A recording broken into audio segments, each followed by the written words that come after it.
तपस्या का सच। विजयनगर राज्य में बड़ी जोरदार ठंड पड़ रही थी।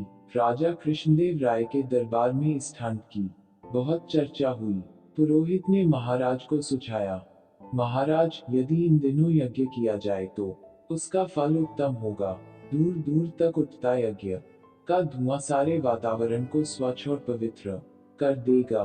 दरबारियों ने एक स्वर में कहा, बहुत उत्तम सुझाव है पुरोहित जी का।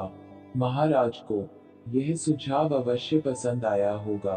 दरबारियों ने एक स्वर में कहा, बहुत उत्तम सुझाव है पुरोहित जी का। महाराज को यह सुझाव अवश्य पसंद आया होगा।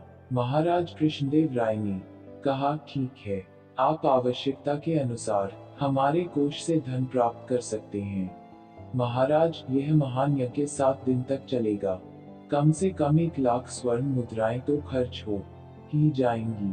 प्रतिदिन सवेरे सूर्योदय से पहले मैं नदी के ठंडे जल में खड़े होकर तपस्या करूंगा और देवी देवताओं को प्रसन्न करूंगा। और अगले ही दिन से यज्ञ शुरू हो गया। इस यज्ञ में दूर दूर से हजारों लोग आते और ढेरों प्रसाद बंटता है।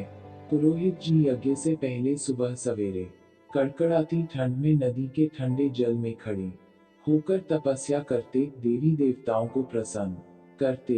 लोग यह सब देखते और आश्चर्यचकित होते। एक दिन राजा कृष्णदेव राय भी सुबह सवेरे पुरोहित जी को तपस्या करते देखने के लिए गए। उनके साथ तेनालीराम भी था। ठंड इतनी थी कि दांत किटकिटा रहे थे। ऐसे में पुरोहित जी को नदी के ठंडे पानी में खड़े होकर तपस्या करते देख राजा कृष्णदेव राय ने तेनालीराम से कहा, आश्चर्य, अद्भुत करिश्मा है। कितनी कठिन तपस्या कर रहे हैं हमारे पुरोहित जी। राज्य की भलाई की उन्हें कितनी चिंता है, वह तो है ही। आइए महाराज जरा पास चलकर देखे पुरोहित जी की तपस्या को। तेनालीराम ने कहा। लेकिन पुरोहित जी ने तो यह कहा है कि तपस्या करते समय कोई पास न आए, इससे उनकी तपस्या में विघ्न पैदा होगा। राजा ने कहा, तो महाराज, हम दोनों ही कुछ देर तक उनकी प्रतीक्षा कर लें। जब पुरोहित जी तपस्या समाप्त करके ठंडे पानी से बाहर आए तो फल फूल देकर उनका सम्मान करें। राजा कृष्णदेव राय को तेनालीराम की यह बात जच गई। वह एक ओर बैठकर पुरोहित को तपस्या करते देखते रहे। काफी समय गुजर गया, लेकिन पुरोहित जी ने ठंडे पानी से बाहर निकलने का नाम तक न लिया। तभी तेनालीराम बोल उठा, अब समझ में आया, लगता है ठंड की वजह से पुरोहित जी का शरीर अकड़ गया है, इसीलिए शायद इन्हें पानी से बाहर आने में कष्ट हो रहा है। मैं इनकी सहायता करता हूँ। तेनालीराम नदी की ओर गया और पुरोहित जी का हाथ पकड़कर उन्हें बाहर खींच लाया। पुरोहित जी के पानी से बाहर आते ही राजा हैरान रह गए।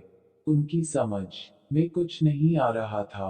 वे बोले, अरे पुरोहित जी की तपस्या का चमत्कार तो देखो। इनकी कमर से नीचे का सारा शरीर नीला हो गया।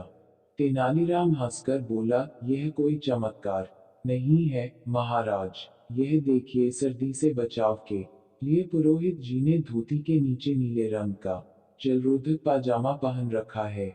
राजा कृष्णदेव राय हंस पड़े और तेनालीराम को साथ लेकर अपने महल की ओर चल दिए। पुरोहित दोनों को जाते हुए देखता रहा।